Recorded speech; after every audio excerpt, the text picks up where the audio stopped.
तो ये क्वेश्चन हमारा असर्शन और रीजन का है। तो पहले स्टेटमेंट हम देखते हैं। पहले स्टेटमेंट में हमें दो सिलेंडर्स दिए गए हैं, एक हॉलो है, दूसरा सॉलिड है। ठीक है, हॉलो वाला मेटल से बना, सॉलिड वाला वुड से। ठीक है, दोनों का मास सेम है और रेडियस जो है वो भी इक्वल है। अब इन दोनों को हम एक साथ एक इंक्लाइंड प्लेन पे नीचे भेजते हैं। अब होता क्या है कि ये दोनों रोलिंग करने लगते हैं, तो रोलिंग में स्लिपिंग नहीं हो रही है। ठीक, तो अब स्टेटमेंट ये एजर्ट कर रहा है कि हॉलो सिलेंडर जो है वो पहले पहुंचेगा। हम चेक करते हैं ये सही है कि नहीं। तो इसके लिए हम एक इंक्लाइंड प्लेन ले लेते हैं जो हॉरिजॉन्टल से थीटा एंगल पे है, और यहाँ सपोज कि हमारा एक सिलेंडर है। अब आप देखो इस पे तो कौन कौन से फोर्सेस एक्ट कर रहे होंगे। इस डायरेक्शन में हमारा mg साइन थीटा एक्ट कर रहा होगा, इस डायरेक्शन में हमारा mg cos थीटा एक्ट कर रहा होगा, नॉर्मल टू द इंक्लाइन हमारा नॉर्मल होगा। ठीक है, और फ्रिक्शन जो है वो इस डायरेक्शन में लग रहा होगा। ठीक है, इस डायरेक्शन में लग रहा होगा, ये हम वेरीफाई कर सकते हैं। कैसे? तो आप देखोगे कि अगर इधर सिलेंडर जा रहा है अलोंग द इंक्लाइन नीचे, उसका एक्सेलरेशन इधर है। ठीक है, और उसकी वेलोसिटी भी इसी डायरेक्शन में है अभी। तो ओमेगा आपको किस डायरेक्शन में होगा, ताकि ये जो पॉइंट ऑफ कांटेक्ट है हमारा उसकी वेलोसिटी जीरो हो, यानी कोई स्लिपिंग ना हो। तो ओमेगा हमारा इस डायरेक्शन में होगा। क्योंकि अगर आप ये हम एक सिलेंडर लेते हैं तो आप देखोगे कि अगर इसका centre of mass velocity v से इधर जा रहा है और ये ओमेगा से रोटेट कर रहा है, तो आप देखोगे कि अगर सेंटर ऑफ मास पे हम बैठ जाएं तो उसे प्योर रोटेशन में दिखेगा ये डिस्क या सिलेंडर। तो उसके रिस्पेक्ट में इस पॉइंट का मोशन इस डायरेक्शन में ओमेगा आर वेलोसिटी से होगा, पर ये सेंटर ऑफ मास के रिस्पेक्ट में। और अगर हम ग्राउंड पे आ जाएं तो हमें क्या करना पड़ेगा, सेंटर ऑफ मास की जो वेलोसिटी है वो इसमें ऐड करनी पड़ेगी। ये v हमने इधर ऐड कर दिया, तो ये हमारा क्या हो गया, इसका v माइनस ओमेगा, ये वेलोसिटी हो गई। तो यही जब जीरो हो जाता है तो हम बोलते हैं प्योर रोलिंग हो रही है। जीरो कब होगा, जब v equal to omega r होगा। और v equal to omega r होगा, साथ साथ ये भी होना पड़ेगा कि ये रोटेशन का जो सेंटर ऑफ मास को वेलोसिटी इस पॉइंट की दिखती है वो सेंटर ऑफ मास के वेलोसिटी के अपोजिट डायरेक्शन में हो। तो यहाँ पे ओमेगा हमें इस डायरेक्शन में मिलेगा। अब क्या, एक्सेलरेशन अगर इधर है तो वेलोसिटी बढ़ रही है, तो वेलोसिटी बढ़ रही है तो v is equal to omega r hold करने के लिए हमें ओमेगा भी बढ़ाना पड़ेगा। तो ओमेगा बढ़ाने के लिए इस पॉइंट सेंटर के अबाउट हमें एक टॉर्क ऐसा चाहिए जो एंगुलर एक्सेलरेशन इस डायरेक्शन में पैदा कर रहा हो। तो वो कौन करेगा, वो हमारा ये फ्रिक्शन जो अपवर्ड डायरेक्शन में लग रहा है वही करेगा। ठीक है, तो हमारा फ्रिक्शन का डायरेक्शन ये है। तो अब हम क्या लिखेंगे, इसका फोर्स इक्वेशन लिखते हैं। तो अलोंग द इंक्लाइंड जो है हम लिखेंगे mg sine theta minus f is equal to ma। तो यहाँ से हमारा पहला इक्वेशन आ गया। अब हम एंगुलर क्वांटिटीज का लिखते हैं। तो इस पॉइंट के अबाउट, ओ पॉइंट के अबाउट हम टॉर्क देखते हैं। तो वो किसका, से फ्रिक्शन का टॉर्क होगा fr, और ये हमारा हो जाएगा आई अल्फा के बराबर। ये दूसरा इक्वेशन हो गया। अब प्योर रोलिंग हो रही है तो v is equal to omega r है, और आप दोनों तरफ डिफरेंशिएट कर दो तो dv by dt is equal to r d omega by dt। ये क्या हो गया, एक्सेलरेशन हो गया। ये क्या हो गया, आर अल्फा, तो यानी alpha is equal to a by r, ये भी होल्ड कर रहा है। ठीक है, अब इसको हम इस इक्वेशन में पुट कर देते तो हमारे पास क्या मिलेगा, F r is equal to I a by r. ये हमारा फोर्थ इक्वेशन सपोज। अब फोर्थ और वन को हम कंबाइन कर देते तो उसमें हम f को रिप्लेस कर देते हैं फोर्थ में जो f आया उससे। तो mg साइन थीटा, और यहाँ पे f की वैल्यू क्या आ गई, r को हम RHS में भेज दें तो ये हो गया I A R square is equal to M alpha. अब इसको हम देख लें तो क्या आ जाएगा, mg sine theta is equal to a m plus I by r square. ठीक, तो इससे हमारे पास क्या आ गया, a is equal to mg sine theta by m plus I by r square. अब फाइनली हम क्या करते हैं कि m को नीचे भेज देते हैं, तो फाइनली हमारा ये क्या आ जाएगा, g sine theta by 1 plus I by m are square. ठीक है, अब आप सॉलिड सिलेंडर का देखो तो सॉलिड सिलेंडर का आई क्या हो जाएगा, I solid is equal to M are square by 2, और हॉलो का क्या हो जाएगा, सेम मास और सेम रेडियस के हैं तो ये भी एम आर स्क्वायर आएगा। ठीक है, ये यहाँ पे बाई 2 नहीं होगा। ठीक है, तो आप देखोगे कि आई हॉलो जो है वो ग्रेटर है आई सॉलिड से, तो यानी ये टर्म जो है हमारा, क्योंकि एम आर स्क्वायर दोनों में सेम है, तो यहाँ पे ये टर्म जो है वो सॉलिड का स्मॉल होगा हॉलो से, और अगर हॉलो का ज़्यादा है तो ये डिनोमिनेटर जो है वो हॉलो का ग्रेटर होगा। ठीक है, इसका मतलब क्या कि एक्सेलरेशन ऑफ हॉलो जो है वो लेस देन होगा एक्सेलरेशन ऑफ सॉलिड। तो यानी सबसे पहले कौन पहुंचेगा, तो चूंकि एक्सेलरेशन ऑफ सॉलिड ज़्यादा है, since A solid is greater than A hollow, solid cylinder will reach first. ठीक है, ये हमारा पहला स्टेटमेंट हो गया। तो स्टेटमेंट में क्या कहता है कि हॉलो सिलेंडर पहले बॉटम को रीच करेगा, तो स्टेटमेंट 1 हमारा फॉल्स है, जो हम डायरेक्टली कह सकते हैं डी हमारा सही है। पर हम स्टेटमेंट 2 भी देख लेते हैं।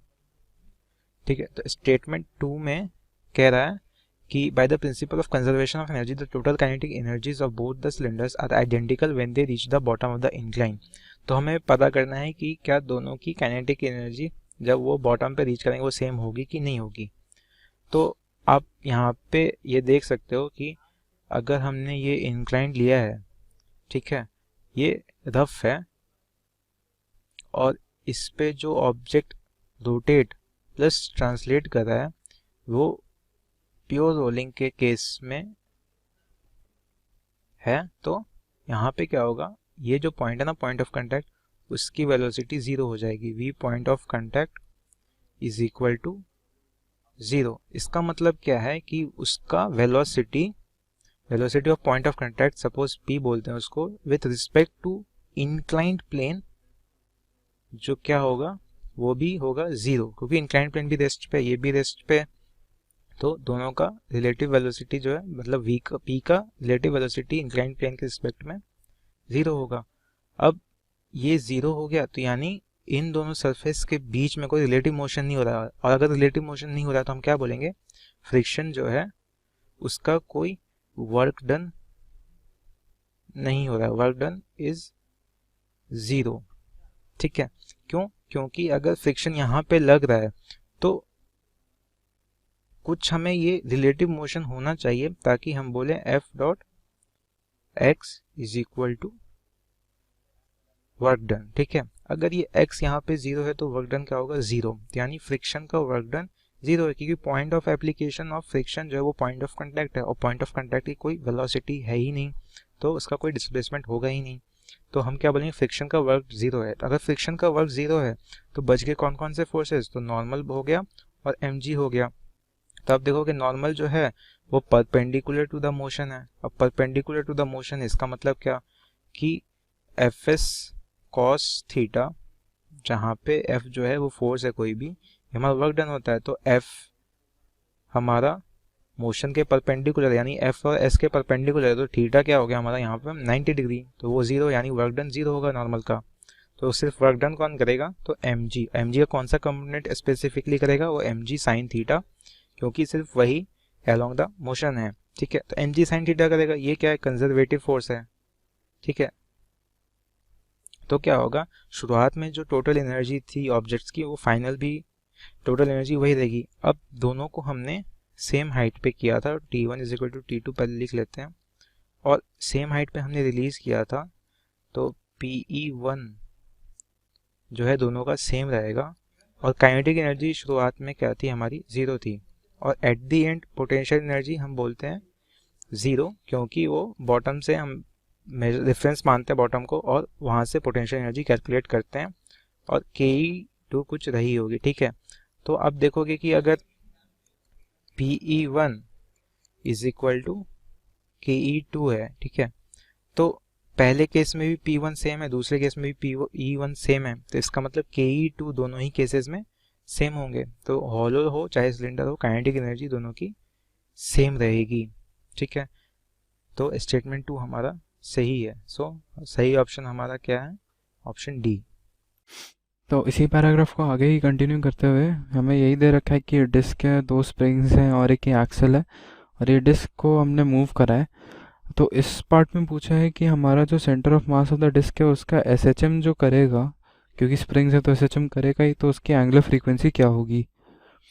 तो हमने पिछले क्वेश्चन में, प्रीवियस क्वेश्चन में हमने निकाला था कि हमारा जो एफ नेट वो है 4kx/3 टू इक्विलिब्रियम, मतलब इक्विलिब्रियम पोजीशन की तरफ है, तो SHM करेगा क्योंकि फोर्स इसका इक्विलिब्रियम पोजीशन की तरफ उसको लाने की टेंडेंसी रखेगा। और एक SHM के लिए हमारा SHM की कंडीशन होती है, एफ नेट होता है जो किसी भी बॉडी पे लग रहा हो, इन जनरल एफ नेट जो भी लग रहा होगा वो रिस्टोरिंग फोर्स, उसको हम लिख सकते हैं m ओमेगा स्क्वायर x के बराबर। तो अब इनको इक्वेट करेंगे, 4kx/3 is equal to m omega square x। तो इससे हमारे पास जो ओमेगा आएगा, omega is equal to √4k/3m, ये हमारी frequency of simple harmonic motion हो जाएगी। तो इससे हमारा ऑप्शन डी अगेन करेक्ट रहेगा।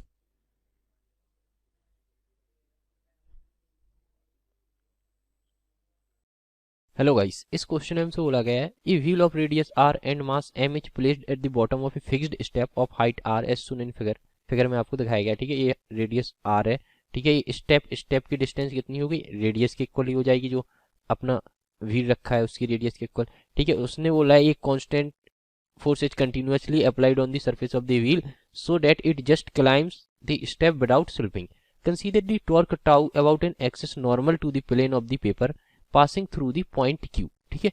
तो जो ये पॉइंट Q है इसके अबाउट हमें क्या करना है, टॉर्क फाइंड करना है, कि मतलब जो टॉर्क लग रहा है इस पॉइंट के अबाउट लग रहा है, ठीक है। और जो अपना कौन सा एक्सिस लेना है, जो ऐसा एक्सिस जो कि नॉर्मल है प्लेन ऑफ पेपर की, ठीक है। Which of the following options is are correct, ठीक है। तो देख लेते हैं, मीन्स हम एक क्या कर रहे हैं, कंटिन्यूसली फोर्स एफ अप्लाई कर रहे हैं, तो एफ मान लेते हैं अपना जो पॉइंट पी पर लग रहा है वो टेंजेंशियल हो सकता है और नॉर्मल हो सकता है। मीन्स अपन ऑप्शन 1 देखते हैं क्या बोल रहा है। If the force is applied at point P tangential then tau decreases continuously as the wheel climbs, ठीक है। तो पॉइंट पी पे हमने एक टेंजेंशियल फोर्स लगा दिया, ठीक है, कैपिटल एफ। तो इसका टॉर्क क्या हो जाएगा, तो टॉर्क इज इक्वल टू क्या होता है अपना आर क्रॉस एफ, टॉर्क होता है अपना r cross F. Means Q point के अबाउट इसका कितना फोर्स लगेगा, मतलब कितना टॉर्क लगेगा इस फोर्स के ड्यू टू, वो हो जाएगा अपना डिस्टेंस। डिस्टेंस कितनी हो जाएगी, ये वाली 2r इंटू एफ, ठीक है। टॉर्क अपना कितना होगा, 2rf हो गया, ठीक है। जब ये जस्ट क्या करने वाला होगा, इसके ऊपर क्लाइम करने वाला होगा, मीन्स कुछ ऐसी कंडीशन आ गई है, ठीक है। ये जस्ट अपना क्लाइम करने वाला है, ये अपना क्या है, ये अपना व्हील है, ठीक है। अब पॉइंट पी यहाँ पे आया होगा, ठीक है, फोर्स अपना ऐसा लग रहा होगा एफ, ठीक है। हमें जो टॉर्क फाइंड करना है वो अभी भी क्यू के अबाउट ही फाइंड करना है, एंड जो ये डिस्टेंस हो जाएगी वो क्या होगी, अभी भी 2r ही रहेगी व्हील का डायमीटर, और ये एंगल भी 90 डिग्री रहेगा। तो अभी भी जो टॉर्क रहेगा वो कितना रहेगा, टॉर्क होता है कितना अपना आर क्रॉस एफ होता है, तो ये कितना हो जाएगा 2rf 2fr हो जाएगा अपना टॉर्क, ठीक है। डायरेक्शन भी आप कैलकुलेट कर सकते हैं, क्या होगा आर क्रॉस एफ, आर की डायरेक्शन ये है, आर से एफ किस डायरेक्शन में आएगा, मतलब जो out of the plane of paper आएगा, जो टॉर्क की डायरेक्शन आएगी, ठीक है, दोनों के केसेस में। तो जो टॉर्क रह रहा है वो अपना क्या रह रहा है, कांस्टेंट रह रहा है। अगर अपन टेंजेंशियली फोर्स अप्लाई कर रहे हैं, इसमें क्या बोल रहा था, if the force is applied at point P tangential then tau decreases continuously as the wheel climbs, तो ये तो इनकरेक्ट हो गया। पार्ट बी क्या बोल रहा है, if the force is applied tangential at point S, point S पर अपना फोर्स क्या किया जाए, टेंजेंशियल अप्लाई किया जाए, then tau does not equal to 0 but the wheel never climbs the step. यहाँ पे अपन mg का कंपोनेंट भी ले सकते थे, मीन्स जो व्हील है उसका वेट यहाँ पे लग रहा होगा इसके सेंटर ऑफ ग्रेविटी पे, और इसके ड्यू टू जो टॉर्क हो जाएगा वो mgr हो जाएगा। वो दोनों में सब्ट्रैक्ट होता लेकिन तब भी अपना टॉर्क क्या रहता, कांस्टेंट ही रहता। ठीक है, अब अपना जो फोर्स है वो पॉइंट एस पर लगाया जाता, पॉइंट एस पर लगाया जाता, तो जो टाउ नेट आता अपना वो क्या आता, एफ इंटू आर, क्यू के अबाउट फाइंड करना है हमें, तो एफ इंटू आर माइनस या ठीक है प्लस इसकी रोटेशन क्या रहता है, आर क्रॉस एफ हो जाता, तो ये अपना कुछ इस डायरेक्शन में होता, और प्लस एम जी के due to m g r. ठीक है, तो ये अभी भी क्या नहीं है, अपना जीरो नहीं है। और मतलब अपन फोर्स ऐसे लगा रहे थे, क्वेश्चन में पहले दिया गया था कि applied on the surface of the wheel so that it just climbs the step without slipping. ठीक है, तो ये स्टेप को क्लाइम कर रहा था, जबकि इसने बोला है but the wheel never climbs the step, तो ये तो अपना इनकरेक्ट हो जाता है। अब पार्ट थर्ड देखते हैं। पार्ट थर्ड में बोला गया if the force is applied normal to the circumference at point P then torque is zero. ठीक है, पॉइंट पी पे नॉर्मली अप्लाई किया जाए अगर, ठीक है, तो अपना ये व्हील है, ठीक है, ये अपना क्यू पॉइंट है और ये पॉइंट पी है, इसके डायमेट्रिकली अपोजिट पॉइंट पे यहाँ पे नॉर्मली अप्लाई करें तो ये तो अपना किससे पास कर रहा है, उसी एक्सिस से पास कर रहा है जिस पॉइंट के अबाउट हमें टॉर्क फाइंड करना है, तो ये तो जीरो होगा ही, तो ये अपना करेक्ट हो जाता है। Part fourth, if the force is applied normal to the circumference at point X then tau is constant. Point X पर अपना क्या नॉर्मली अप्लाई किया जाए फोर्स, अपना पॉइंट एक्स यहाँ पे था। ठीक है, तो अब ये कुछ यहाँ से पास नहीं करेगा, ठीक है, इसकी कुछ डिस्टेंस रहेगी वो अपन फाइंड कर सकते हैं यहाँ से। ठीक है, और जब ये यहाँ पे क्लाइम होने वाला होगा तो जो अपना पॉइंट एक्स होगा वो कहाँ पे आ जाएगा, यहाँ पर आ जाएगा। ये अपना पॉइंट एक्स है, जब ये क्लाइम होने वाला होगा तो पॉइंट एक्स यहाँ पे आ जाएगा, टॉर्क अभी भी मतलब क्या लगेगा, सेम ही लगेगा। तो ये अपना पार्ट ए भी सही हो जाता है, तो part C and D are our correct answer. Thank you. Hello guys, इस क्वेश्चन में बोला गया है the figure show in system consisting of a ring of outer radius 3r rolling clockwise without slipping on a horizontal surface with an angular velocity omega and an inner disk of radius 2r rotating anti-clockwise with angular speed omega by 2. The ring and disk are separated by frictionless ball bearings. The system in the xz plane. Okay. The point P on the inner disk. Point P देख सकते हैं आप, एक क्या x axis से 30 degree के angle पे है, ठीक है, और at a distance r from origin है। ठीक है, उसके बाद हमसे पूछा गया then with respect to horizontal surface, part one क्या है, the point O has a linear velocity 3r omega I cap. तो ये कैसे फाइंड करेंगे, तो उसने बोल रखा है जो अपनी क्या है रिंग है ऑफ आउटर रेडियस 3r वो क्या कर रही है, रोल कर रही है। ओके, रोल कर रही है विदाउट स्लिपिंग, मींस इस पॉइंट की जीरो जो कि अपना पॉइंट ऑफ कांटेक्ट है बिटवीन रिंग एंड सरफेस, उसकी वेलोसिटी क्या है, जीरो। उसकी नेट वेलोसिटी हम कैसे लिख सकते हैं, इस पॉइंट पे एक लीनियर वेलोसिटी होगी, ठीक है, v प्लस एक वेलोसिटी इसमें एंगुलर वेलोसिटी की वजह से आएगी। तो एंगुलर वेलोसिटी कितनी है आउटर रिंग की, ओमेगा है, तो और ओमेगा एंड ए पॉइंट कितनी डिस्टेंस पे 3r, तो इसकी जो एंगुलर वेलोसिटी हो जाएगी अपनी वो कितनी हो जाएगी 3 ओमेगा r, और डायरेक्शन क्या होगी अपनी, किस डायरेक्शन में, minus x axis, means minus 3 omega r okay I cap,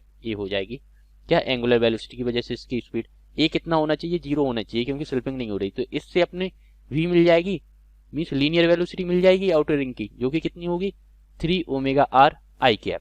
okay, यही होगी अपनी क्या सेंटर ऑफ मास की, मीन्स पॉइंट ओ है उसकी लीनियर वेलोसिटी। ओके, क्योंकि लीनियर वेलोसिटी तो अपनी कांस्टेंट रहती है ना, वो किसी भी पॉइंट पर ले लो रिंग की कांस्टेंट ही रहेगी, तो पॉइंट ओ है वो भी अपना आगे जा रहा होगा कितनी स्पीड से, तो वेलोसिटी ऑफ पॉइंट ओ आ जाएगी अपनी 3r omega I cap. Okay, तो पार्ट वन अपना करेक्ट है। उसके बाद बोला है पॉइंट पी है ए लीनियर वेलोसिटी ऑफ, तो पॉइंट पी की लीनियर वेलोसिटी कैसे फाइंड करेंगे, पॉइंट पी ओ से कितने डिस्टेंस पे है, आर डिस्टेंस पे है। ओके, ठीक है, अब इसमें क्या है, ये कितनी, ये ओमेगा बाई 2 से रोटेट कर रहा है एंटी क्लॉकवाइज, ठीक है, तो इसकी लीनियर वेलोसिटी कितनी हो जाएगी, ओमेगा इंटू आर, जो कि परपेंडिकुलर रहेगी आर के। ठीक है, तो इसको हम कैसे लिख देंगे, इसको लिख सकते हैं हम omega by 2 into r. Okay, और एक इसके पास लीनियर वेलोसिटी है ही कितनी 3r ओमेगा, तो वो इस डायरेक्शन में हो जाएगी। ठीक है, तो रिजल्टेंट हम कैसे लिखेंगे, अपना ये तो रिजल्टेंट पक्का है, दूसरा इसके रिजल्टेंट देख लीजिए, एक ये आ जाएगा इस डायरेक्शन में, दूसरा अपना ये आ जाएगा। ओके, ये एंगल अपना 30 डिग्री है, ये वाला एंगल अपना कितना है 30 डिग्री है, तो ये भी एंगल अपना 30 डिग्री हो जाएगा, तो ये कितना हो जाएगा अपना omega by 2 r into cos 30 √3/2। Okay, और ये हो जाएगा अपना omega by 2 r into sine 30 कितना 1/2। ओके, तो नेट अपना क्या हो जाएगा, एक्स एक्सेस में हो जाएगा 3r omega minus omega r divided by 4। Okay, I cap, ठीक है।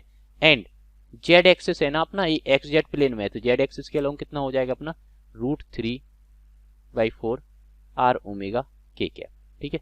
तो इसको सॉल्व कर लेंगे तो वेलोसिटी ऑफ पॉइंट पी आ जाएगी अपने पास 11/4 r omega I cap, okay, r omega I cap, ठीक है, plus √3/4 r omega k cap. Means कौन सा ऑप्शन करेक्ट है अपना, ऑप्शन बी भी अपना करेक्ट है। ऑप्शन सी क्या बोल रहा है, दी वेलोसिटी ऑफ पॉइंट है जो लीनियर वेलोसिटी, ये तो इनकरेक्ट हो ही जाएगा। दी पॉइंट पी है जो लीनियर वेलोसिटी, ये भी इनकरेक्ट हो जाएगा क्योंकि बी करेक्ट है अपना। Thank you. Hello everyone, a sphere is rolling without slipping on a fixed horizontal plane surface. In the figure, A is the point of contact, B is the center of the sphere, C is the topmost point, you can see. Then you have to check out of ABCD which option is the correct one. So B point will, let's say, having velocity VB in this direction, and since it is pure rolling, right? So it will rotate such that the point of contact A will have net velocity 0. So because of translation it is having VB, and because of rotation it will have omega r such that the net velocity will become 0. R is the radius. So I will write VB minus omega r is equals to 0 because we want the point A to be having same velocity as that of the point on the ground, which is stationary. And if you see the point C, because of translation it is having velocity VB, because of rotation it is having velocity omega r. So I will write VC is equals to VB plus omega r. Now you can check the option. VC is equals to VA, VC minus VB is equals to VB minus VA. So if you see, VC minus VB is omega r, right? VC is VB plus this. So from here you can see already VC minus VB. If you see, the direction is same, right? If the direction is same, you can find out the magnitude just by subtracting. So it is omega r, and if you see VB minus VA, right? So VB is VB and minus VA it will be, you can see, this is VB vector and VA vector is this. So I will add in opposite direction. So you can see it is VB minus VB plus omega r. So yes, this is also omega r. If you subtract the velocity of A is what? Velocity of A is VB minus omega r. So if you subtract it, you will get omega r, and here also you are getting omega r. So the two are already we got, it is equals to omega r. So this is correct. So if you see this statement VC minus VA.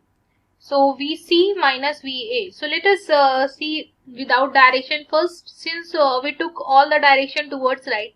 So the parallel vector can, if you want to calculate the magnitude, you need not to go through the vector formula. You can directly subtract or add in case of parallel vector. So if you see VC minus VA,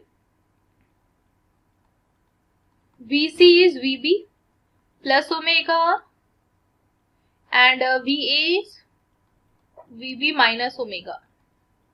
So VB and VB will get cancelled out and you will get 2 omega. Simple. And if you see VB minus VC, magnitude of the vector, VC is VB plus omega. So this will be the magnitude, that is, obviously you can see it is omega, right? If you take the mod. So yes, this is also correct, is 4 times of VB. So VC minus VA we got omega r, and it is not equal 4 times of VB, right? is not equals to 4 times of VB, right? So yes, if you see here, if you see make this equals to 0, you will get VB is equals to omega R, right? So it is 2 times of omega R, right? So omega R is equals to VB, right?